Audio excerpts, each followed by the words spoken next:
The millionaire lives with his controlling wife, who dominates and manipulates his twin daughters. Tired of this, the girls decide to create a plan to expose their stepmother.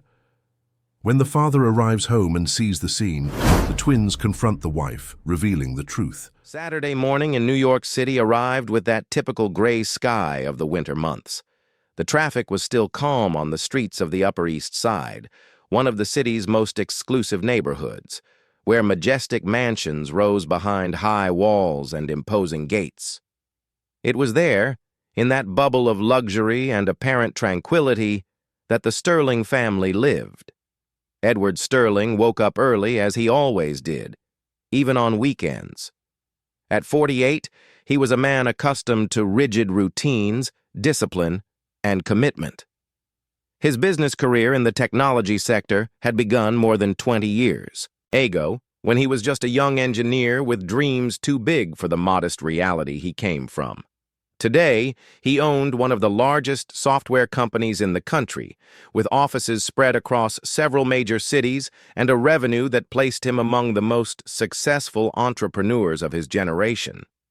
As he drank his black coffee and looked out the window of the spacious modern kitchen, Edward thought about the day's schedule. He had some important calls to make, reports to review, and, in the afternoon, a social engagement that Veronica, his wife, had scheduled weeks ago. He sighed lightly. Social commitments were becoming more frequent, and, although they were part of his world, he found them tiring and often empty. Veronica. Just thinking of her, Edward felt a mixture of feelings that he himself could no longer fully decipher.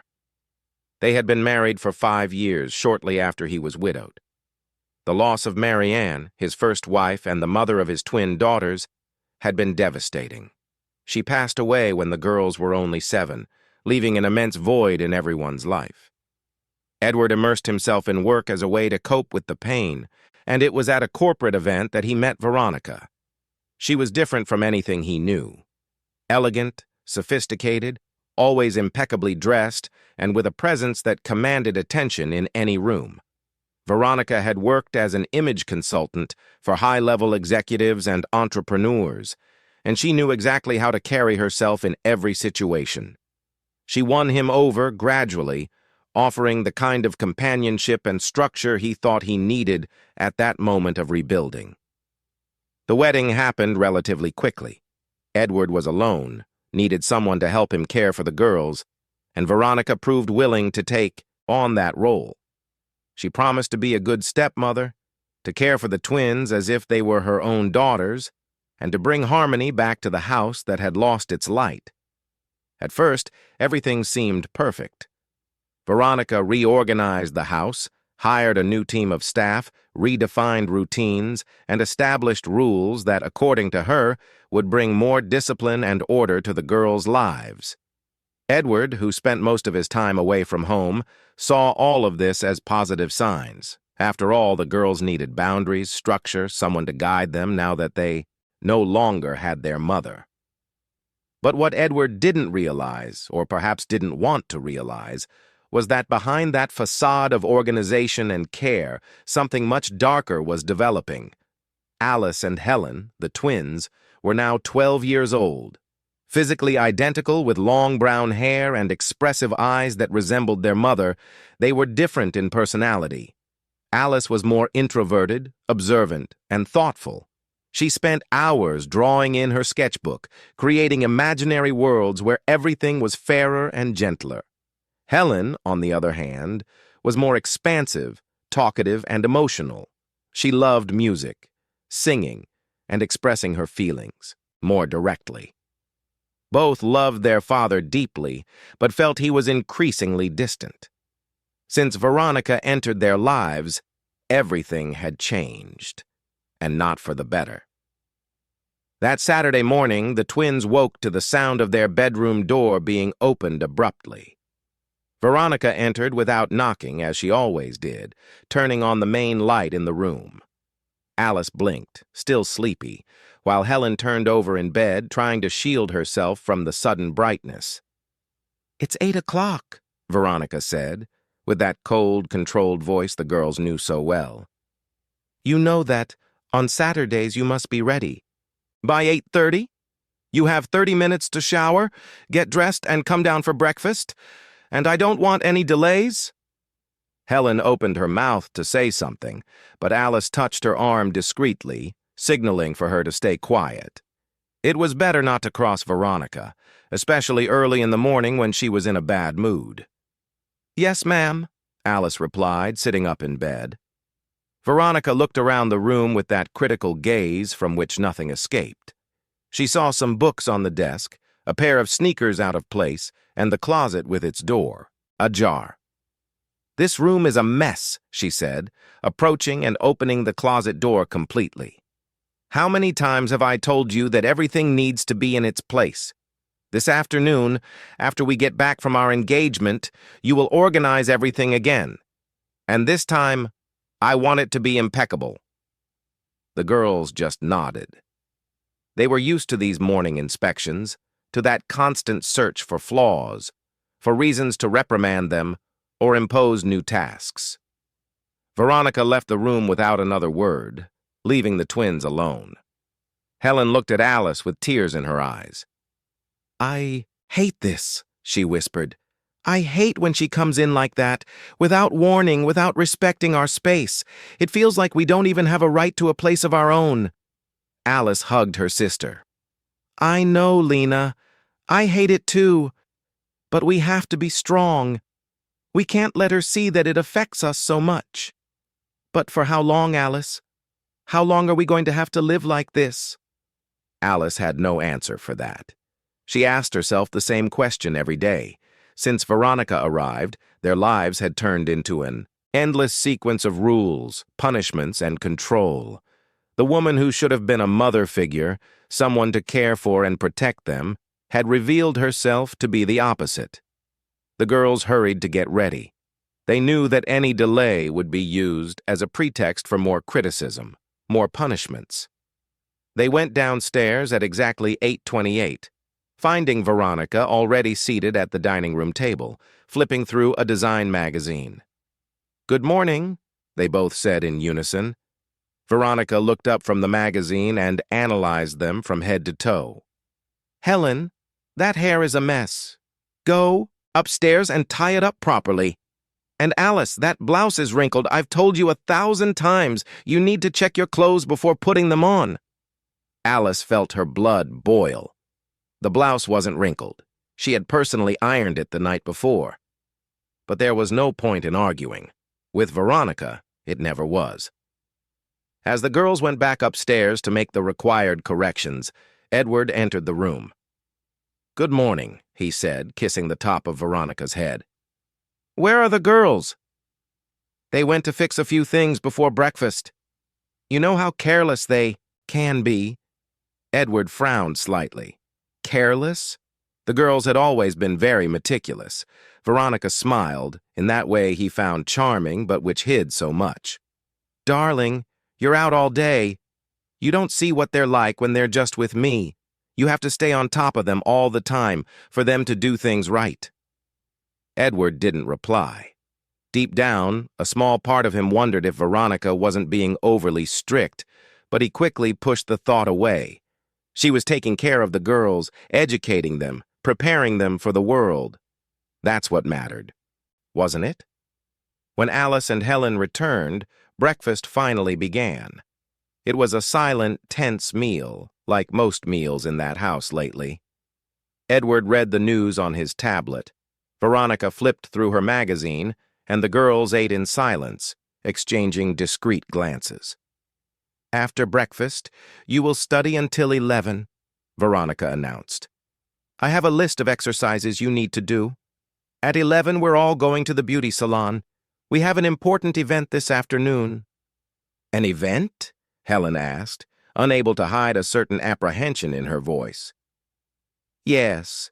Your father was invited to the opening of a new club, and we're all going. So I want you to be impeccable, presentable. You will be representing this family in public." The girls nodded. Social events were always moments of great tension. Veronica prepared them as if they were trophies to be displayed, controlling every detail of their appearance, their behavior, their words.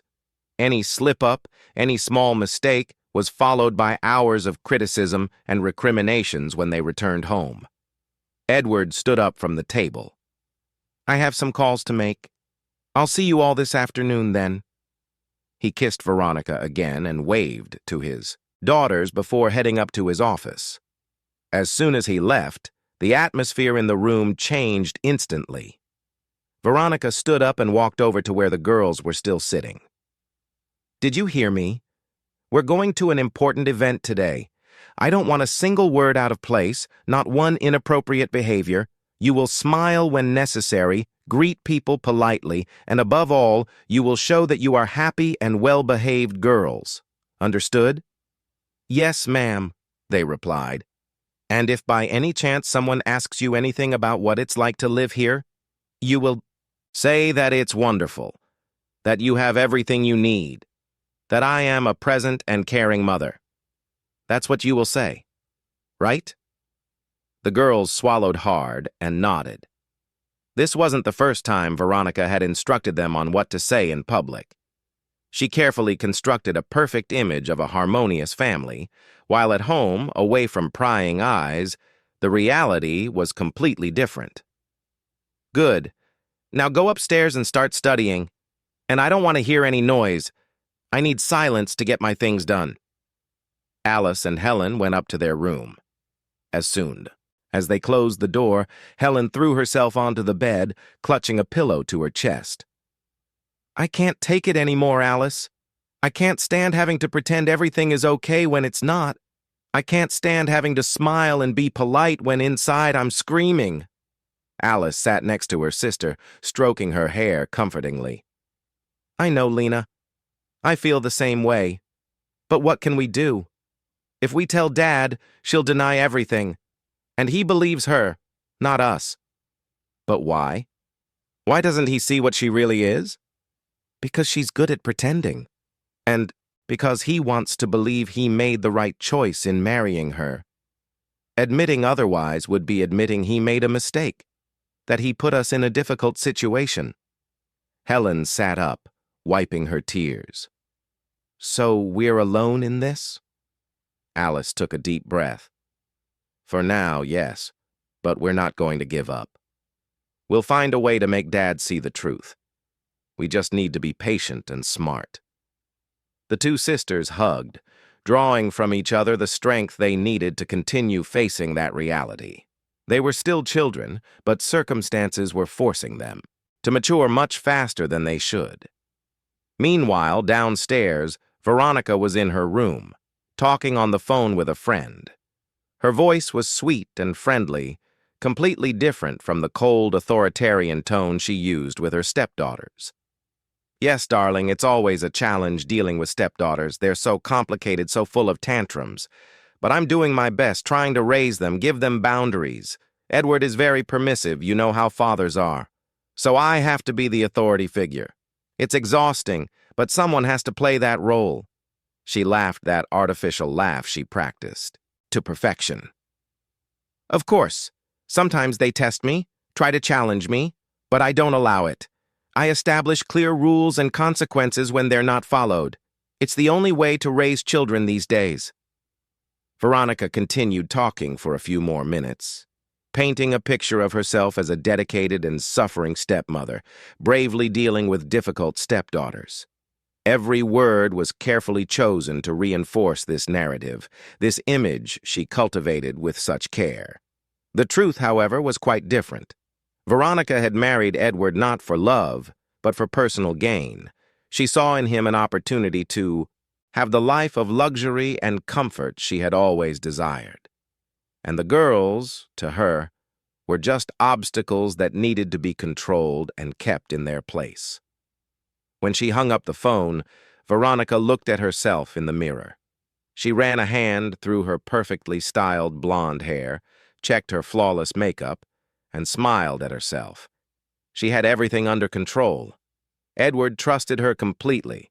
The house ran exactly as she wanted, and the girls, though they resisted internally, obeyed externally.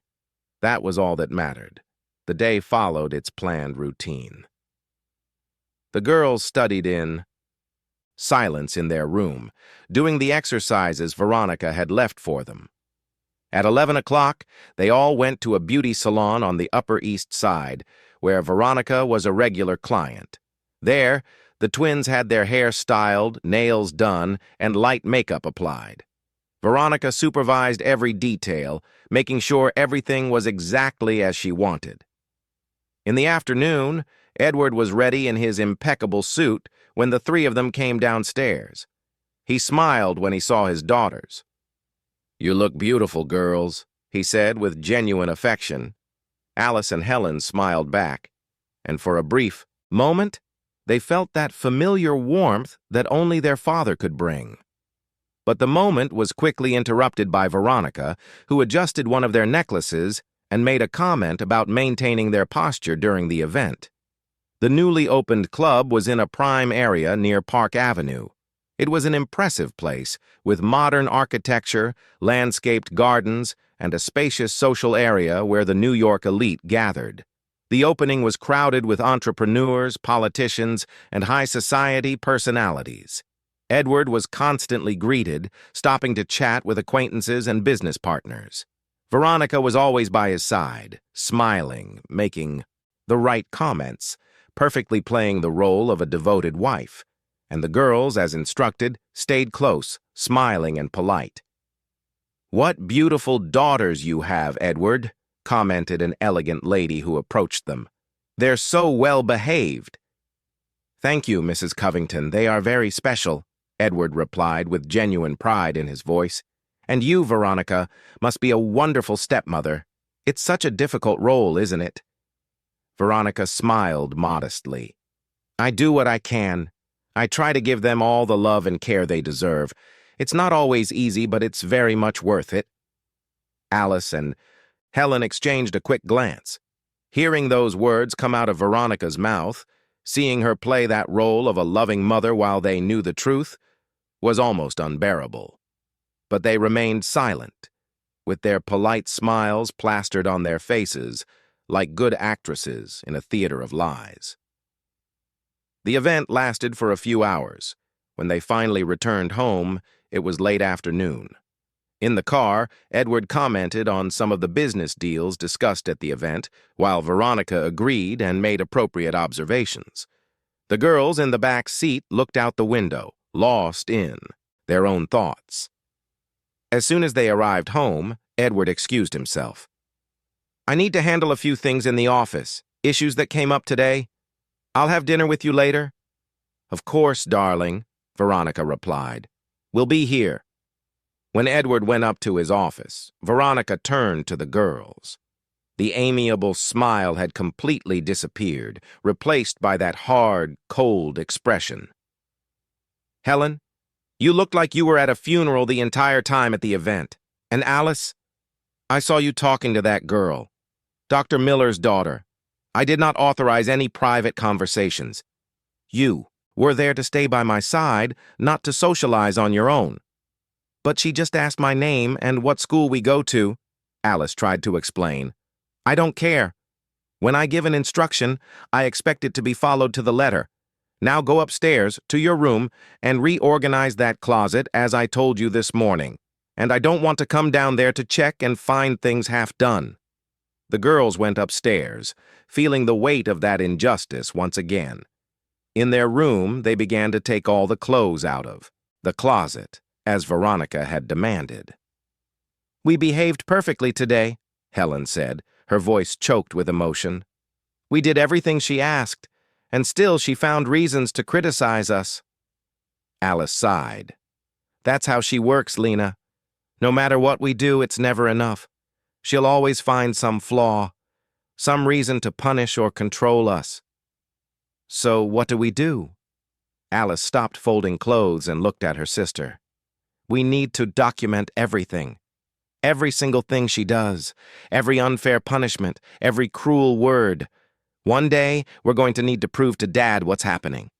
And when that day comes, we need to be prepared." Helen nodded, wiping her tears. "You're right. We'll start writing everything down."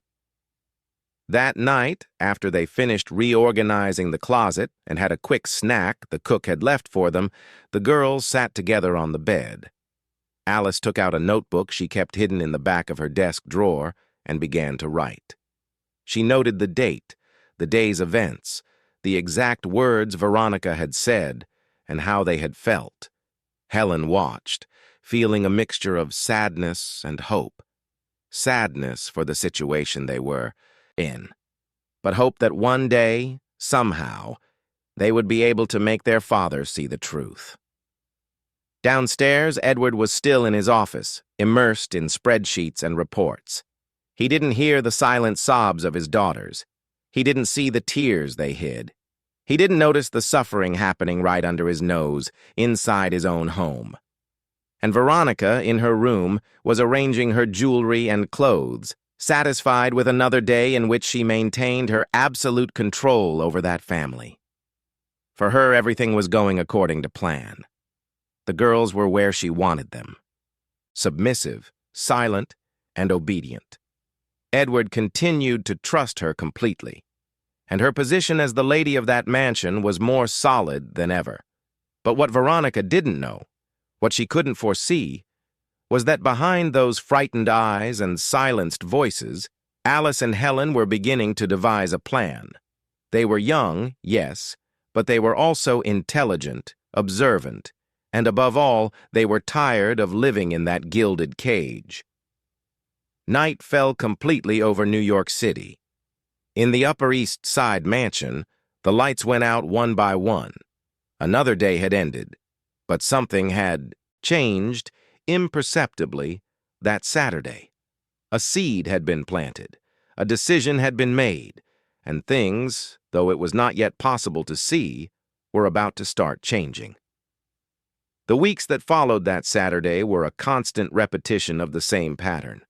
Veronica found reasons to criticize every little detail of the twins' lives, from the way they made their beds to the tone of voice they used when answering her questions.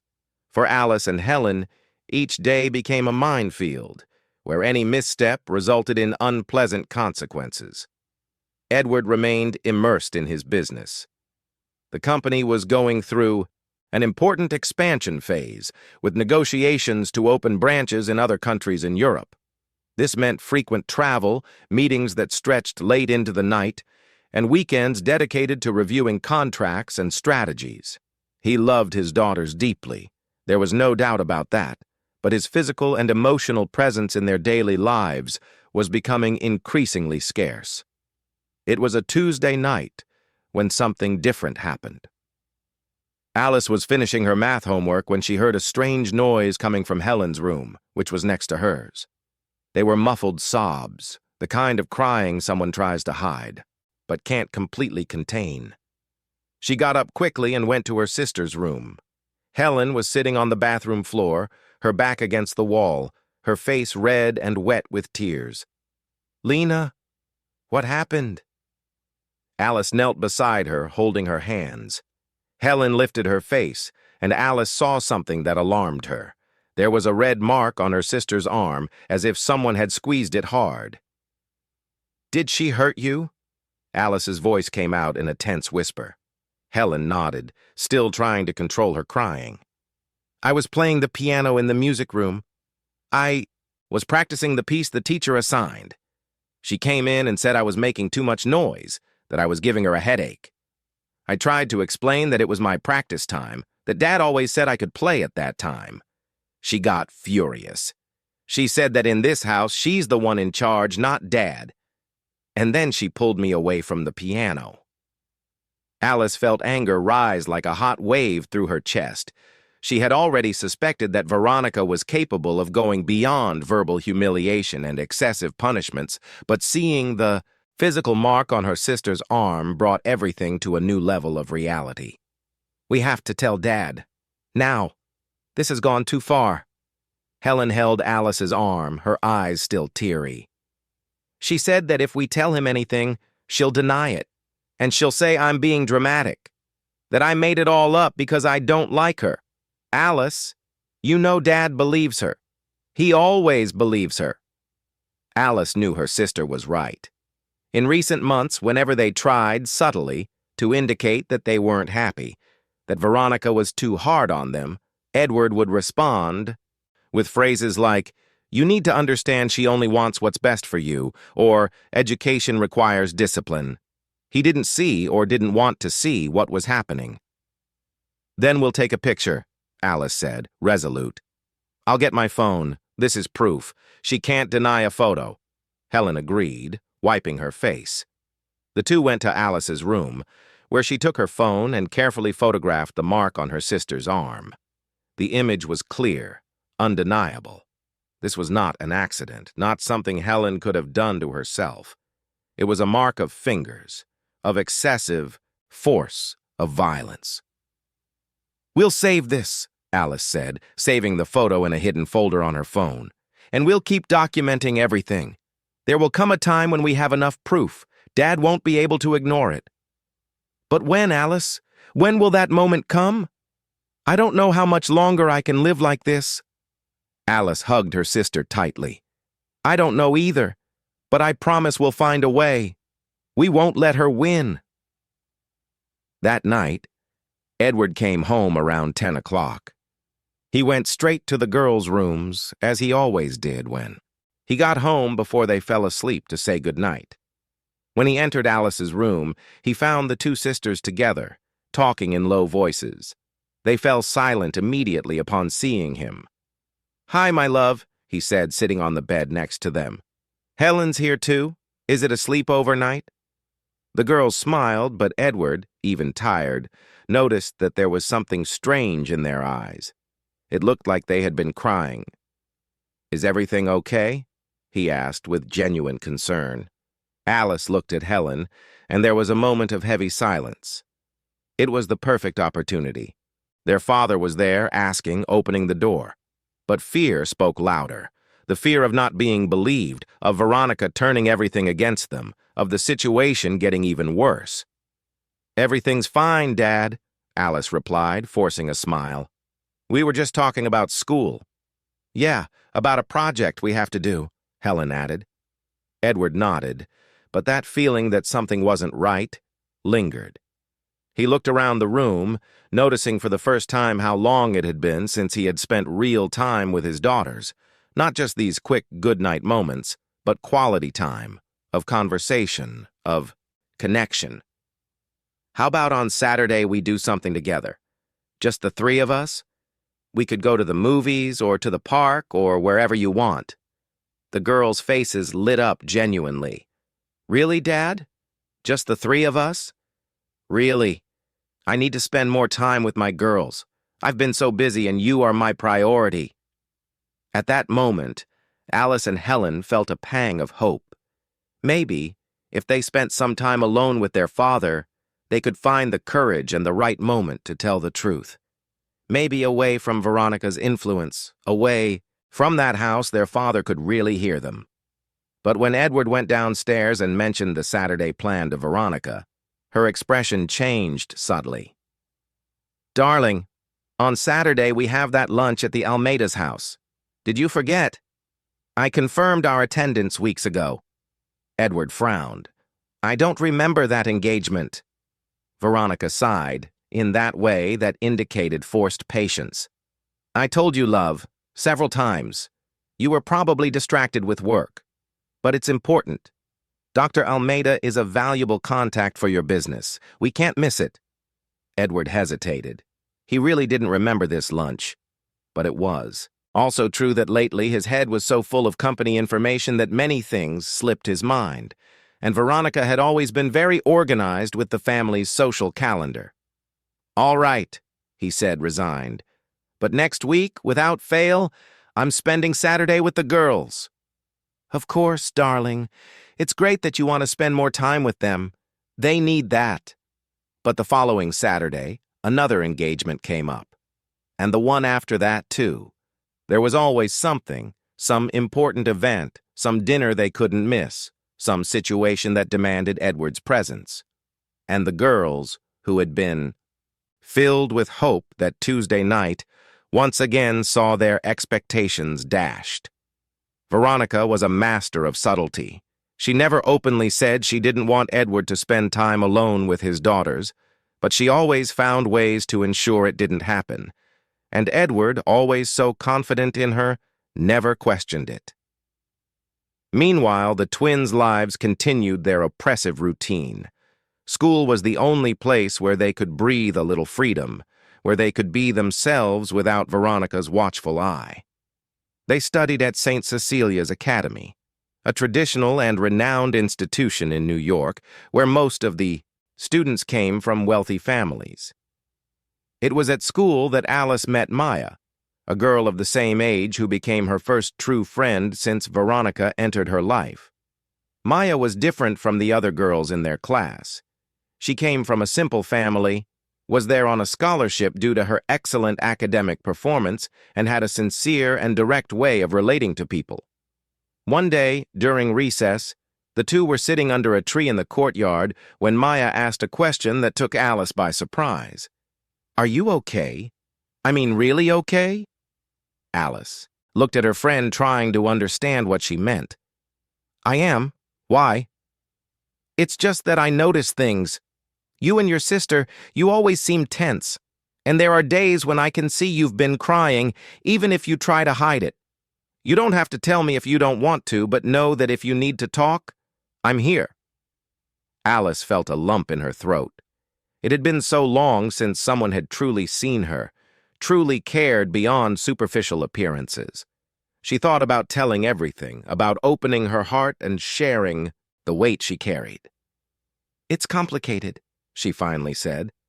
"My stepmother, she's difficult, very controlling, and my dad doesn't see it or doesn't want to see it." Maya nodded without judgment. "I've heard stories like that. It must be very hard." "It is. But Helen and I, we have each other, and we're trying to find a way to make our dad understand. If you need help, you can count on me. Sometimes having someone from the outside who can see things more clearly helps." Alice smiled, feeling for the first time in a long time that she wasn't completely alone in this fight. "Thanks, Maya. That means a lot to me." That friendship became a point of light in Alice's life. She started spending more time with Maya, even inviting her to her house a few times. But Veronica, with her sharp instinct for anything that could threaten her control, immediately noticed that this friendship was different. "Alice, that girl you brought here today," she said one afternoon after Maya had left. "She's not from our world, is she?" Alice felt her blood boil. "What do you mean, our world?" "You know what I'm talking about. She's on a scholarship, isn't she? Comes from a simple family. I don't think it's appropriate for you to mix with people like that. Maya is my friend, and she's an incredible person." Veronica smiled that cold smile. "I'm not saying she isn't a good person, but you need to understand that there are social differences that shouldn't be ignored. You are a sterling. You need to associate with people of your own standing."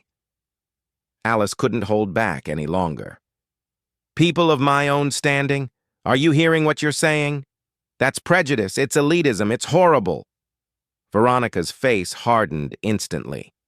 "Watch your tone, young lady. I am the adult here, and you will respect me." "Respect? How can I respect someone who says things like that? Someone who judges people by their bank account?" Veronica took 2 steps toward Alice, and for a moment, the girl thought she was going to do something worse. But then she controlled herself, took a deep breath, and spoke in that low, threatening voice that was even more frightening than shouting. "You're grounded. 3 weeks without your phone, without your computer, without going out except for school. And that little friend of yours, I don't want to see her in this house again. Understood?" Alice felt tears well up. But this time they weren't tears of fear or sadness. They were tears of pure anger. "You can't do that." "I can, and I will. And when your father gets home, I'll tell him that you were extremely disrespectful to me, that you insulted me and challenged my authority. We'll see what he has to say about that." And that's exactly what happened. When Edward arrived that night, Veronica had already prepared a whole story. According to her version, Alice had been rude, even aggressive and all, because Veronica had simply suggested that she focus more on her studies and less on socializing. Edward, tired from a difficult day, listened to Veronica's version and then called Alice to talk. "Your stepmother told me what happened today," he said with that tone of disappointment that Alice hated to hear. "I can't accept you treating her with disrespect, Alice. She's here to take care of you, to guide you." "Dad, that's not what happened. She said terrible things about Maya, about how I shouldn't be her friend because she's not rich like us. That's wrong, Dad. And when I questioned it, she punished me." Edward sighed. "Alice, I'm sure there was a misunderstanding. Veronica would never say something like that. She is a person of principle." Alice felt her world crumble a little more. "How can you be so sure? You weren't even there. Why do you automatically believe her and not me?" "Because you're a child, and she's an adult, and because I trust her." Those words hurt more than any punishment. Alice realized in that moment that it didn't matter what she said, no matter how much truth she spoke. Her father had already chosen who to believe, and it wasn't his daughters. "Okay, Dad, you can rest assured. I accept the punishment." She left the office with dignity, but as soon as she reached her room and closed the door, she collapsed. Helen, who had heard everything from the next room, came in and hugged her sister. "He doesn't believe us," Alice said between sobs. "He's never going to believe us." Helen tightened the hug. "Then we'll have to make him see with his own eyes. We can't just rely on words anymore. We need something more concrete." And it was that night that the twins began to really plan. They had the photos of the marks. They had the notebook with all the notes about the abuse and humiliation. But they needed something more, something irrefutable. Alice had an idea. "What if we record it? What if we hide my phone and record her treating us badly?" Helen considered it. "It would be risky. If she finds out, it'll get worse. But it might be our only chance. Dad needs to hear with his own ears the tone she uses with us, the things she says when he's not around." The two spent days planning. They needed to wait for the right moment, a situation where Veronica would show her true colors and where they could record without being discovered. The opportunity arose on a Thursday afternoon. Edward had traveled to Miami for a meeting and wouldn't be back until the next day. Veronica, knowing she was alone with the girls, became even more authoritarian than usual. "You're going to clean the entire house today," she announced during dinner. "The maid is off, and I want you to learn the value of work. You'll start with the kitchen, then the living room, the bathrooms, and I want everything impeccable." The girls exchanged glances. "Clean the house? But we have exams to study for," Helen said. "The exams can wait. This is more important. You need to learn humility. Learn that you're not little princesses who can have everything without effort." Alice realized this was the chance they had been waiting for.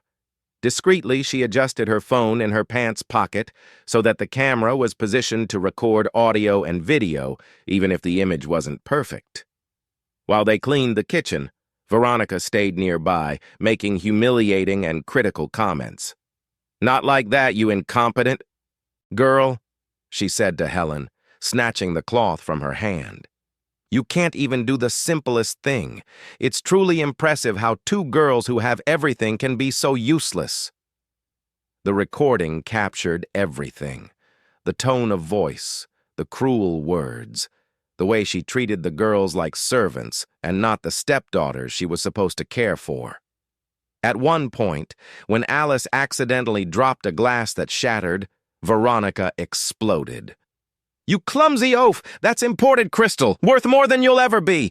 Now you'll clean that up with your bare hands, and if you cut yourself, that's your problem."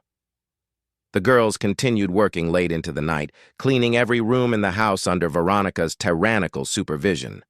And Alice's phone recorded hours of humiliation, shouting, and degrading treatment. When they were finally allowed to go to sleep, it was well past midnight, Exhausted, dirty, and emotionally destroyed, they went up to their room. But there was a difference that night. They had the proof they needed. Alice transferred the video to her computer, making several backup copies.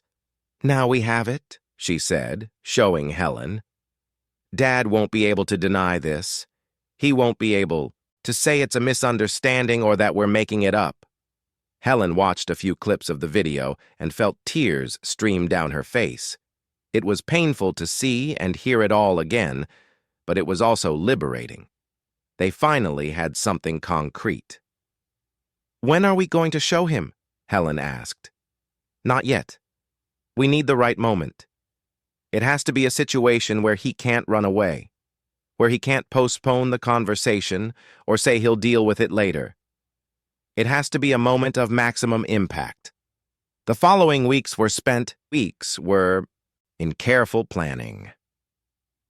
The girls continued to document every abuse, every humiliation. The file of evidence grew constantly, and they, despite the daily suffering, felt that each day brought them closer to the moment when they would finally be free. Edward, completely oblivious to all this, continued his routine. Work, travel, meetings, social commitments. He thought his family was fine, that he had made the right choices. He thought Veronica was taking good care of the girls, educating them, preparing them for the world. But the truth, which he would soon discover, was completely different. And when he finally opened his eyes, it would be too late to avoid the pain, too late to turn back time. But maybe, just maybe, there would still be time to fix the damage and rebuild the relationship with his daughters. June arrived, bringing with it the New York winter, with its cold mornings and often overcast skies. For Alice and Helen, those days seemed even gloomier than the weather outside. The tension inside the Upper East Side mansion had reached an almost unbearable level. Veronica, as if sensing that something was different, intensified her control over the girls. The rules became even stricter, the punishments more frequent, and her watchful eye seemed to be everywhere at once. It was as if she were testing how far she could go, measuring how much the twins could endure before they broke completely. But what Veronica didn't know was that, contrary to her expectations, her growing cruelty was having the opposite effect. Instead of breaking the girls' spirits, it was strengthening their resolve. Every humiliation, every cruel word, every unjust punishment became another reason not to give up, more fuel for the courage they were building. It was a Saturday morning when Edward received a phone call that would change everyone's plans. His oldest business partner, Robert Caldwell, called to invite him to a special dinner the following Friday. Robert was celebrating 25 years of marriage and wanted to celebrate with his closest friends. "Of course I'll be there, Robert," Edward said on the phone while having his coffee. "You and Christine are practically family. I wouldn't miss this celebration for anything." "Great, my friend. And bring Veronica and the girls, too." Christine made a point of emphasizing that she wants the whole family present. "You know how she is. She loves to see the house, full of dear people."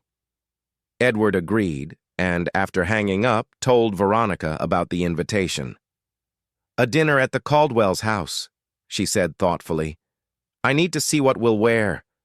And the girls, of course, will need to be presentable." Alice and Helen, who were in the adjacent room doing homework, exchanged a look upon hearing the conversation. A dinner at the Caldwells meant several hours away from home, in a social setting where Veronica would have to maintain her mask of the perfect stepmother.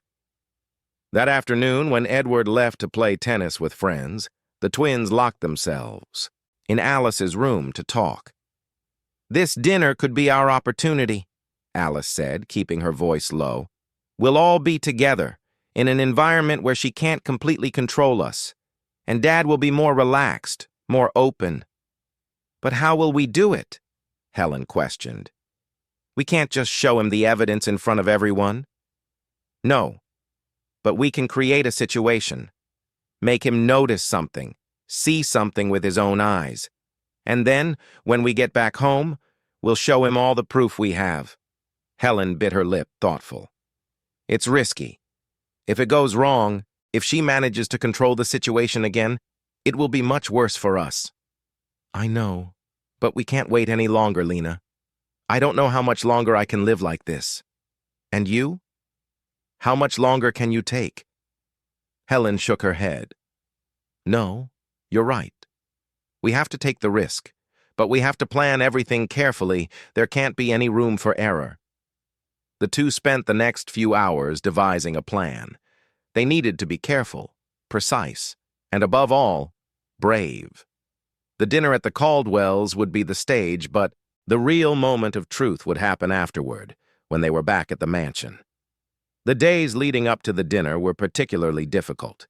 Veronica seemed to be in a permanent state of irritation, finding fault in absolutely everything the girls did. On Monday, Alice was punished for leaving a towel out of place in the bathroom. On Tuesday, Helen lost her dinner privileges for being 5 minutes late coming home from school. On Wednesday, both were forced to reorganize the entire house library because, according to Veronica, the books were not in perfect alphabetical order. Edward, on the rare occasions he was present during these situations, only saw the end of the process. He saw Veronica giving calm instructions and the girls obeying. He didn't see the yelling that preceded that calm. He didn't see the threats. He didn't see the silent tears they hid as soon as he appeared. On Thursday, the eve of the dinner, something happened that almost made the twins give up their plan and confront Veronica immediately. Alice was in her room, reviewing the files with the evidence they had collected, when she heard a loud noise from downstairs. It was raised voices. She immediately recognized Veronica's voice, but there was another voice too, a female voice she couldn't immediately identify. She went downstairs silently and saw through the ajar living room door that Veronica was having a heated argument with someone on the phone using the speakerphone. "I don't care what you think, Sylvia," Veronica was saying with a coldness Alice rarely heard. "That was the deal. You get your share and you keep quiet. No threats, no extra demands." The voice on the other end replied, equally cold, "You're living in a mansion, wearing designer clothes, while I'm living on the basics. I think it's fair I get a little more for our arrangement." "There will be no arrangement beyond what has already been established, and if you try to blackmail me, you'll regret it. I have resources you can't even imagine." Alice recorded everything on her phone. She didn't know exactly what that conversation meant, but it was obvious that Veronica was involved in something questionable, possibly even illegal. More proof of that woman's true character. When Veronica hung up the phone, Alice quickly went back up to her room before being discovered. Her heart was racing. That recording, added to all the other evidence, painted an increasingly clear picture of who Veronica really was. That night, she showed the recording to Helen. The two had no idea who Sylvia was or what the arrangement was, but they knew it was important. They stored it with all the other material they had collected. Finally, Friday arrived. The day was tense from the start. Veronica was particularly demanding, inspecting every detail of the girls' appearance, from how they styled their hair to their choice of shoes. Nothing was good enough for her. "You will be representing this family tonight," she said, for the 10th time. "I don't want any slip-ups, not a single word out of place. You will smile, be polite, and above all, you will show that you are happy girls. Understood?" "Yes, ma'am," the two replied in unison. Edward came home at 6 in the evening, earlier than usual, to get ready for the dinner. He took a quick shower, put on a casual but elegant suit, and went downstairs to wait for the women of the family. When the three of them came down, Edward smiled. "What beautiful women I have," he said, genuinely proud. That simple, affectionate comment brought a warmth to the twins' hearts. For a brief moment, they felt they had their father back, the loving man who raised them in their early years, before Veronica appeared and changed everything. The Caldwells' house was in the Hamptons, a luxury community on the outskirts of New York City. The traffic was relatively light, and they arrived around 8 o'clock. The house was beautiful, tastefully decorated, and filled with guests.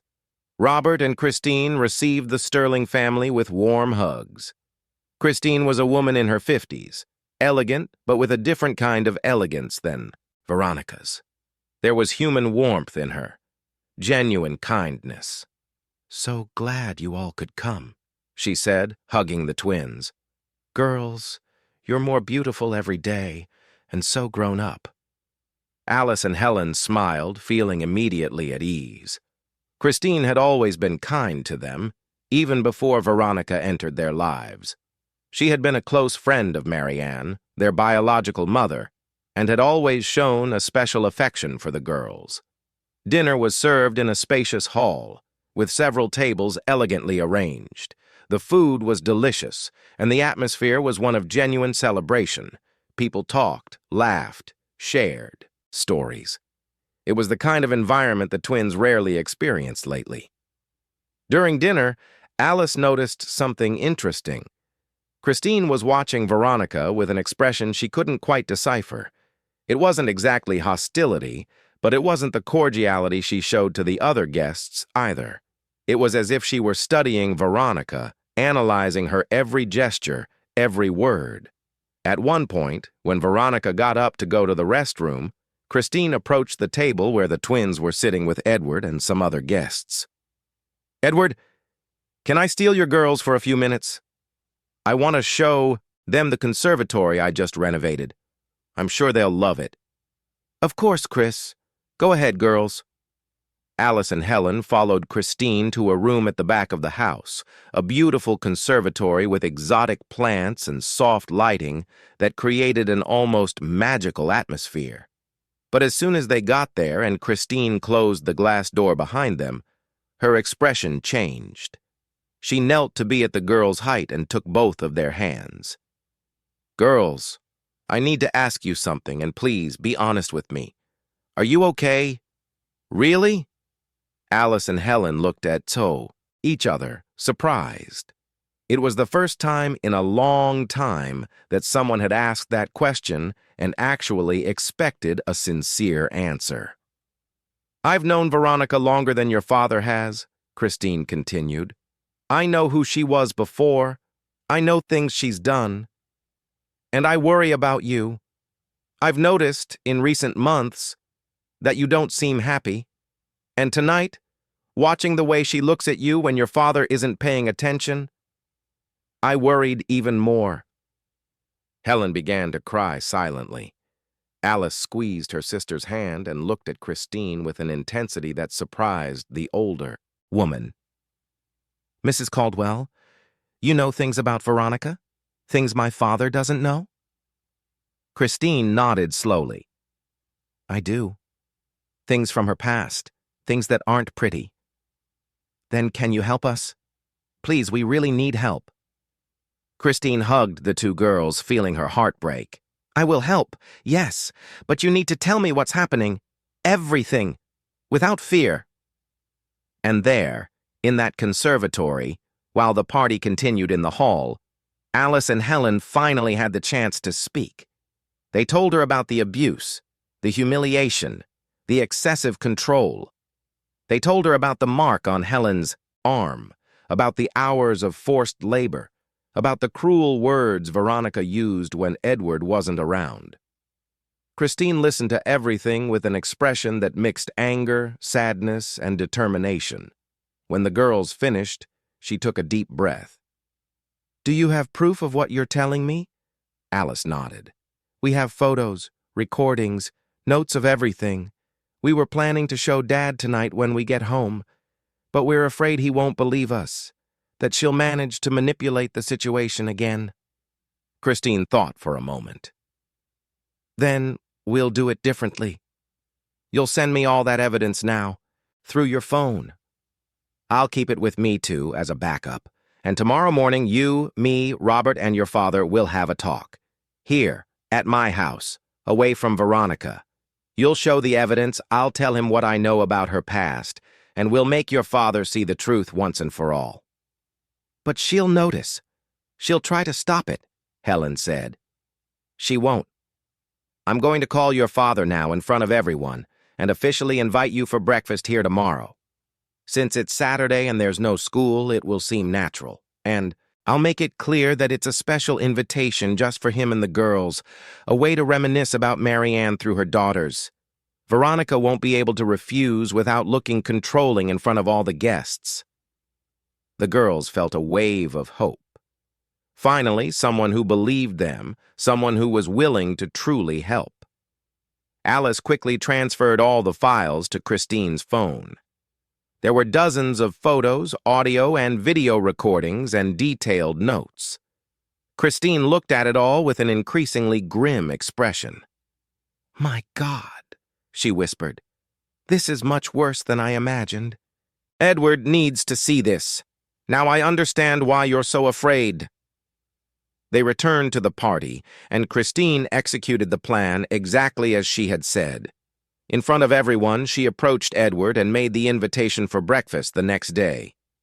"Edward, you know how special Marianne was to me. She was my best friend, and looking at Alice and Helen is like seeing her again. I'd love to spend some time with them tomorrow morning. How about a special breakfast, just you and the girls? I can make those pancakes Marianne loved, tell the girls stories about her. I know you've been so busy you rarely have quality time with them." Edward smiled, touched by the memory of his first wife and Christine's consideration. "That would be wonderful, Chris. Thank you for thinking of it." Veronica, who was standing beside him, tried to hide her irritation. "What a lovely idea, Christine. But we had some plans for tomorrow, didn't we, darling?" "We can reschedule," Edward said firmly. "It's important to spend this time with the girls. You always say so, don't you?" Veronica had no way to argue without appearing to be exactly what she was, controlling and possessive. "Of course, darling. You deserve this time together." But Alice saw the look Veronica shot them when no one else was paying attention. It was a look of warning, of a veiled threat. The message was clear. You'll pay for this later. The rest of the evening passed in a haze of disguised tension. Veronica maintained her social smile, but was visibly tense. The twins tried to stay calm, knowing that in the next few hours, everything could change. When they finally said their goodbyes and got into the car to go home, the atmosphere was heavy. Edward drove, oblivious to the electric tension filling the vehicle. Veronica stared out the window with that closed expression the girls knew well. And Alice and Helen in the back seat held each other's hands, seeking strength and courage. As soon as they got home, Veronica went straight up to her room without saying goodnight. Edward found it strange but was too tired to question it. "Good night, girls," he said, kissing both of their foreheads. "Tomorrow will be a special day. I'm looking forward to spending this time with you." "Us too, Dad," Alice said with absolute sincerity. When they went up to their rooms, the girls knew they wouldn't be able to sleep. Lying in their beds, each in her own room, they stayed awake, mentally replaying everything that would happen in the next few hours. Alice picked up her phone and sent a message to Helen, even though they were only a few feet apart. "Tomorrow our lives change, one way or another." Helen's reply came a few seconds later. "I'm scared, but also relieved. We're finally going to be heard." And so, as the city of New York slept outside, with its millions of lights twinkling in the darkness, two 12-year-old girls prepared for the most important day of their lives, a day that would reveal painful truths, shatter illusions, and hopefully, finally free them from the prison in which they lived. Veronica, in her room, was not sleeping either. She felt that something was different, that something had changed that night. Her instinct, sharpened by years of manipulation and control, told her she was losing her grip on the situation. But she was not one to give up easily. If the girls were planning something, she would plan something too, and she would do whatever it took to maintain her position in that family, in that house, in that life she had fought so hard to achieve. The night crept by slowly, and when the sun finally began to rise over New York, illuminating the gray sky with shades of orange and pink, it was as if the city itself were heralding that something important was about to happen. A new chapter was about to begin, and nothing would ever be the same again. Saturday dawned with a clear sky, a rarity for that time of year in New York. Alice woke up at 6 in the morning, after having slept only a few fitful hours filled with tense dreams. She looked out the window and saw the rising sun tinting the clouds gold. It seemed like a good omen, or at least that's what she wanted to believe. Helen knocked softly on the door and entered without waiting for a reply. The two sisters hugged in silence, drawing strength from each other for what was to come. "Are you ready?" Helen asked, her voice still hoarse from sleep. "I don't know if anyone can be ready for something like this, but we don't have a choice, do we? We've come too far to turn back now." The girls got ready carefully, choosing simple but neat clothes. They wanted to appear serious, credible, not like children throwing a tantrum over trivial matters. They went down for breakfast around 7:30, finding the cook already preparing a few things. "Good morning, girls," said Mrs. Teresa, the oldest staff member in the house who had worked with the family since before Edward married Veronica. "You're up early today. Would you like me to make a special breakfast?" "Thank you, Mrs. Teresa, but we're having breakfast at Mrs. Caldwell's house. Remember Dad is taking us there today?" Mrs. Teresa smiled, but Alice noticed something in the woman's eyes. A silent understanding, perhaps even approval. Mrs. Teresa had witnessed many things in that house over the past few years. She had never said anything openly, but the girls had always felt that she knew, that she saw. "Ah, yes. It's good that you're going to spend time with Mrs. Caldwell. She's a very special woman. She was so close to your mother." Alice nodded, feeling a lump in her throat at the thought of the mother they had lost so early. If Mary Ann were alive, none of this would be happening. They would have grown up in a home full of love, not in this gilded cage run by a cruel woman. Edward came down around 8 o'clock, already dressed casually but elegantly. "Good morning, my princesses. Ready for our special breakfast?" "All set, Dad," Helen replied, forcing a smile. "Where's Veronica?" Alice asked, trying to sound casual. "Still sleeping. She said she had a headache and was going to rest today. By the way, girls, she asked me to remind you that when we get back you need to finish that history project that's pending." Alice and Helen exchanged a quick glance. Of course, Veronica wouldn't miss the opportunity to leave a message, to reinforce her control even when she wasn't present. "Don't worry, Dad. We'll finish it," Alice said. The drive to the Hamptons took about 40 minutes. Edward drove calmly, occasionally commenting on the traffic or asking about school. The girls answered, but they were visibly tense. Edward noticed, but attributed it to the natural nervousness of being alone with him after so much time. When they arrived at the Caldwell's house, Christine greeted them at the door with a warm hug. She was dressed simply, but there was a determination in her face that did not go unnoticed by Alice. "Edward, girls, what a joy to have you here. Come in, come in. Robert is waiting in the living room." "Robert?" Edward seemed surprised. "I thought it would be just you with us today?"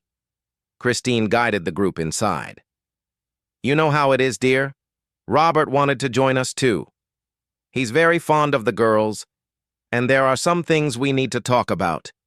Important things." Christine's tone of voice changed subtly in the last few words, and Edward, with his sharp business instinct, immediately realized that this would not be just a nostalgic breakfast. There was an agenda here, something serious. In the spacious and comfortable living room, Robert was sitting in an armchair.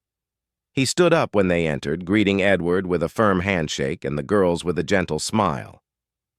"Please sit down," Christine said, indicating the large sofa. "I'll get the coffee and be right back." But she returned quickly, bringing only a tray with juice and some cookies. "Edward, forgive the little lie about breakfast. There's something much more important. We need to do this morning, and it couldn't wait." Edward frowned. "Christine, what's going on? You're worrying me." Christine sat next to Robert, facing Edward and the girls. The girls looked at each other, knowing it was time. Alice discreetly held Helen's hand. "Edward," Christine began, her voice firm but laden with emotion. "Do you remember when Marianne was alive? How close we were? How I knew every detail of her life, and she of mine?" "Of course I remember. You were like sisters." "Then you know I would never do anything to harm her memory or the happiness of the daughters she loved so much. And that's exactly why I have to do what I'm about to do now." Edward was clearly confused and a little annoyed. "Christine, get to the point, please." "The point is this. Your daughters are suffering. A lot. And you need to know this. You need to see what's happening in your own house, right under your nose." "Suffering? What are you talking about?" Edward looked at the girls, who kept their eyes downcast. "Girls, what's going on?" It was Alice who finally found her voice. "Dad, we tried to tell you several times, but you never believed us. You always believed her." "Her? Are you talking about Veronica?" Alice nodded, feeling the tears start to rise. "Yes. Veronica is not who you think she is. When you're not home, when you're traveling or working, she treats us horribly. She humiliates us, controls us, punishes us for insignificant things." Edward shook his head, his irritation growing. "I can't believe I'm hearing this again. Christine, did you bring us here to listen to baseless accusations against my wife?" "They're not baseless, Edward," Robert said, speaking for the first time. "And if you truly love your daughters, you'll give us 5 minutes to show you what they have to show. After that, if you still think they are baseless accusations, we can drop the subject." Edward took a deep breath, visibly displeased.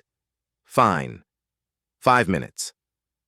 Alice took out her phone with trembling hands. Christine approached and placed a hand on her shoulder, giving her strength. "Dad, I'm going to show you things that are hard to see, but you need to see them. You need to understand what we've been living through." The first thing she showed were the photos of the marks on Helen's arm. Edward looked, his expression changing from irritation to confusion. "These marks, when were they made?" Helen answered, her voice choked. 3 weeks ago. She pulled me hard when I was practicing the piano. She said I was making too much noise and dragged me out of the music room." "That could have been an accident," Edward began, but Alice interrupted him. "It wasn't, Dad. And there's more. Much more." She began to show the recordings. First, the audio where Veronica's cold voice could be heard clearly, uttering insults and humiliations. Edward heard his wife calling his daughters incompetent, useless, saying they were worthless, that they were a burden. With each recording, Edward's face grew paler. His hands began to shake. He tried to find explanations, contexts that would justify it, but he couldn't. Then Alice showed the video from that night they were forced to clean the entire house.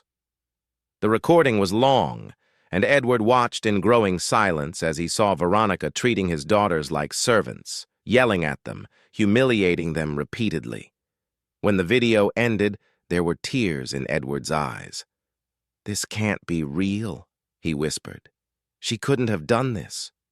"But she did, Dad," Helen said, now crying openly. "And it was much worse than that. She controls every second of our lives. We can never do anything right in her eyes. No matter how hard we try, she always finds reasons to punish us." Alice pulled out the notebook where they wrote everything down. "This has months of records. Every punishment, every humiliation, every cruel word. It's all documented." Edward took the notebook with trembling hands. He flipped through the pages, reading the detailed notes written in Alice's neat handwriting.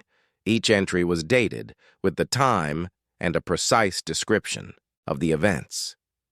Christine approached. "Edward, I need to tell you something about Veronica. Something you don't know." "What?" Edward's voice was just a whisper.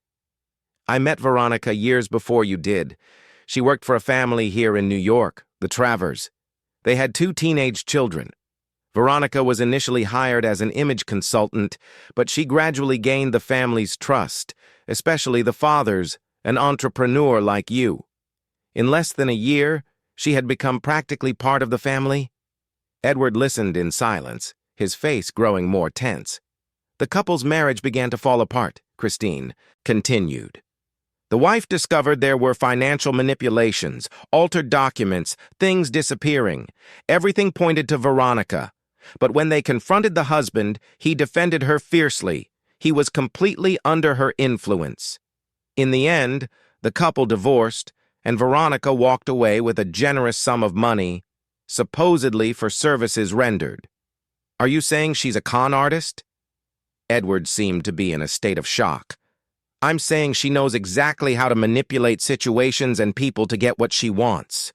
And what she wants is financial security, social status, and control. The girls are just obstacles in her path."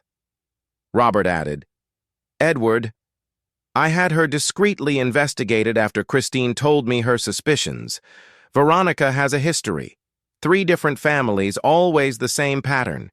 She gets in, gains trust, manipulates the situation, and leaves with some kind of financial benefit. With you, she was more ambitious. She wanted the marriage, the definitive position." Edward stood up, walking to the window. He stood there for long moments, looking out at the garden without really seeing anything. His mind was processing everything he had just discovered, and it was too much, too fast. "Dad," Alice said, approaching him, "we're not making anything up. We're not being dramatic or exaggerating. It's all true. And we are asking, begging, for you to protect us, to get us out of this situation." Edward turned, and the girls saw something they rarely saw in their father: tears. He was crying openly, his face contorted with pain and regret. "How could I have been so blind?" he said, his voice broken. "How did I not see what was happening to my own daughters?" He knelt in front of the girls, taking both of their hands. "I failed you. I failed as a father. I was so engrossed in work, so confident that I had made the right choice in marrying her, that I didn't want to see the signs. And you suffered because of my blindness." Alice and Helen threw themselves into their father's arms, and the 3 of them stood there, hugging, crying together. It was a moment of pain, but also of liberation. Finally, after so long, they were being heard, believed, validated. Christine and Robert gave them space for that family moment, stepping away discreetly. When Edward finally composed himself, he looked at his daughters with a determination he hadn't shown in a long time. "This ends today," he said. "Veronica is out of our house, out of our lives, and I will spend the rest of my days making it up to you for everything I let happen." "But Dad," Helen said, fear in her voice, "she won't accept this easily. She'll try to manipulate us again. She'll make things up." "She won't, because this time I'm seeing with my own eyes. I have the proof, and I will take the necessary legal measures to ensure she never comes near you again." Robert approached. "Edward, I have the contact of an excellent lawyer specializing in family law. He can guide you on the legal steps for the divorce and to ensure the girl's protection." "Thank you, Robert. I'm going to need all the help I can get." The rest of the morning was spent planning the next steps. Edward called the lawyer, who agreed to see him that same Saturday, given the urgency of the situation. Christine insisted that the girls stay at her house during the initial conversations so they wouldn't be exposed to more tension than necessary. Around noon, Edward prepared to return home. The girls wanted to go with him, but he convinced them to stay with Christine. "I need to do this alone," he said. "I don't want you to be present during what's about to happen." Christine will take care of you here, and as soon as everything is settled, I'll come get you. I promise. Will you be okay, Dad? Alice asked, worried. I will, and you will be too. Finally. The journey back to the Upper East Side seemed longer than ever. Edward drove on autopilot, his mind replaying everything he had discovered that morning. He felt a turbulent mix of emotions: anger at Veronica, anger at himself for being so blind, sadness for his daughter's suffering, determination to do what was right. When he arrived at the mansion, Veronica was in the living room reading a magazine. She looked up when he entered, and Edward saw in that face he once found beautiful only a cold, calculating mask. "You're back early," she said, with a smile that didn't reach her eyes. "Where are the girls?" "They're staying with Christine," he replied, keeping his voice controlled. "We need to talk." Something in his voice put Veronica on alert. She closed the magazine, slowly. "Talk about what?" "About who you really are. About what you've been doing to my daughters. About your lies." Veronica's face hardened, but she maintained her composure.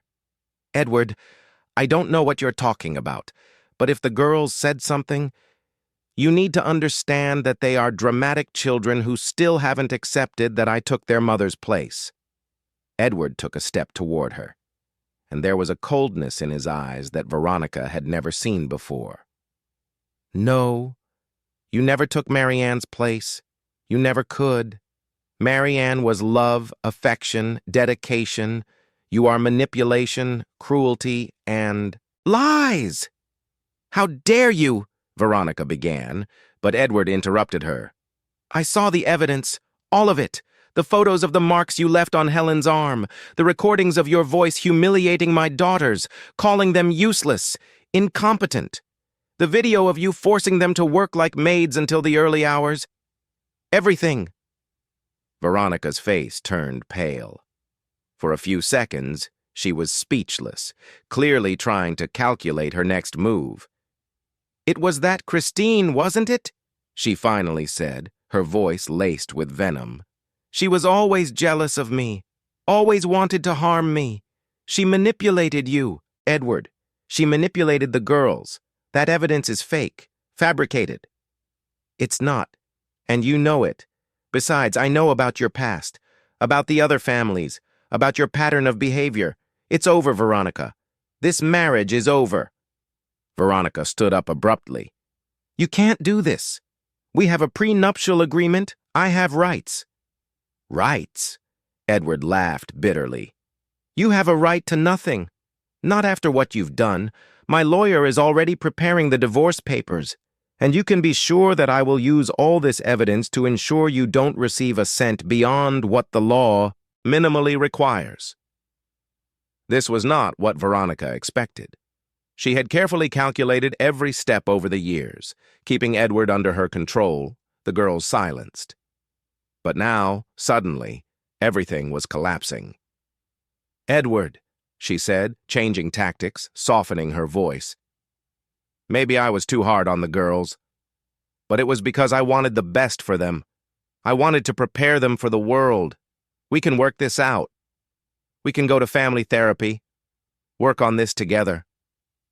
"No," Edward said with absolute firmness. "There's nothing to work on. You hurt my daughters. You terrorized them in their own home. I want you out of here today." Veronica realized she had lost. The mask finally fell completely, and what was left was pure rage. "You'll regret this, Edward. I will fight. I will make this divorce a living hell for you. Do what you want, but you will never get near my daughters again. I have enough evidence to get a restraining order if necessary, and I will not hesitate to use it." The days that followed were turbulent. Veronica, true to her word, made the divorce process as difficult as possible. She hired expensive lawyers, invented stories, tried to paint Edward as an absent father and herself as a victim. But the evidence was irrefutable. The authenticated recordings, the dated photos, the testimonies of the girls, and even Mrs. Teresa, who finally felt safe to speak. Alice and Helen stayed with Christine for the first few weeks, while Veronica collected her belongings and left the mansion. It was a period of adjustment, of gradual healing, but also of renewed hope. Edward transformed. The distant, work-obsessed father began to put his daughters first. He reduced his work hours, delegated more responsibilities, and started to be truly present. And, for the first time in years, the house on the Upper East Side became a home again, not a prison. 3 months had passed since that Saturday that changed everything. It was early September, and spring was beginning to show its first signs in New York.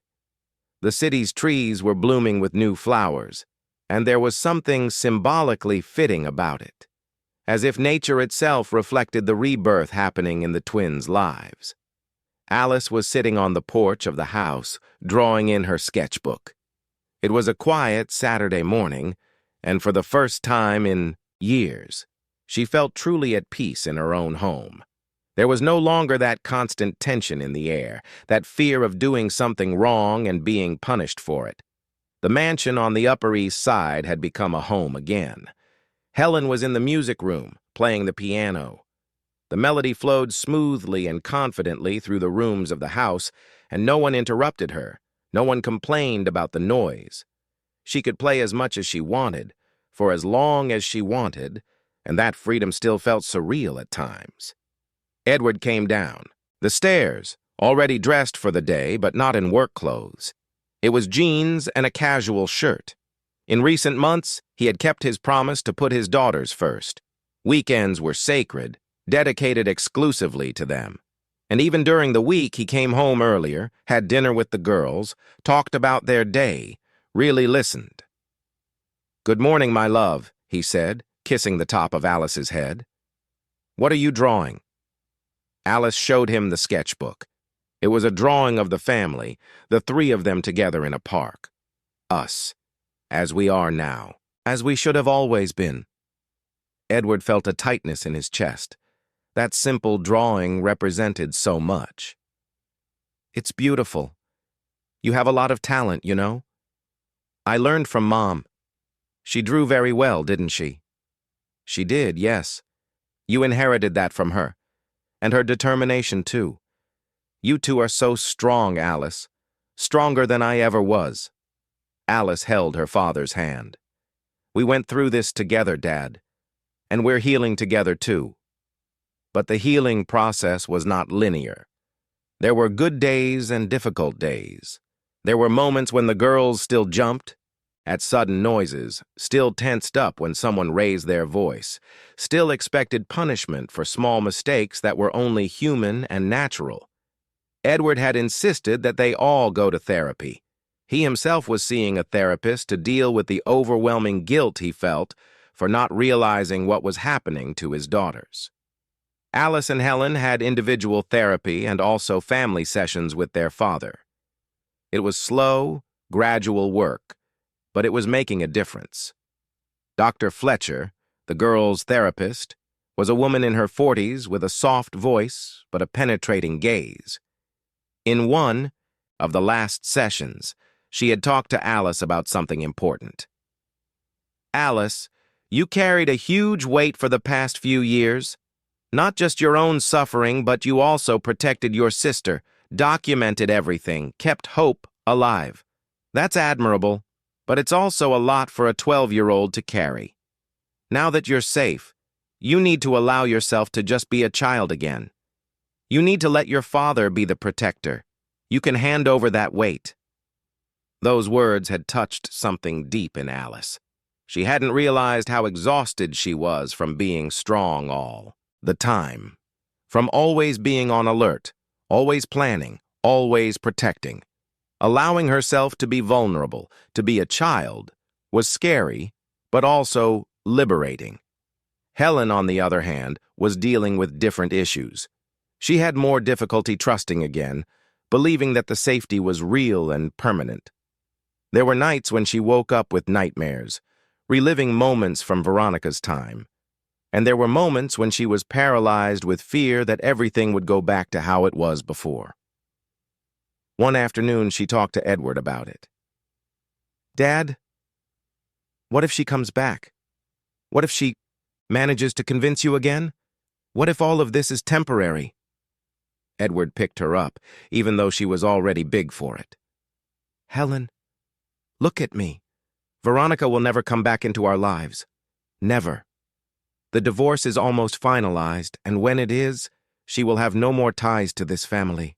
And even if she tried to get close, I know the truth now. I have all the proof. I will never be fooled by her again. But you were before. You believed her instead of us." The truth hurt, but Edward accepted it. "I was, yes, and that's something I'll have to live with for the rest of my life. But I've learned, and I promise you with all my heart that I will never again ignore what you tell me. I will never again put someone else's word above yours." Veronica, meanwhile, had not given up completely. She still tried in different ways to cause trouble. Through her lawyers, she made absurd demands, delayed proceedings, invented accusations. She claimed that Edward had slandered her, that the evidence was fabricated, that the girls had been manipulated by Christine. But none of these attempts succeeded.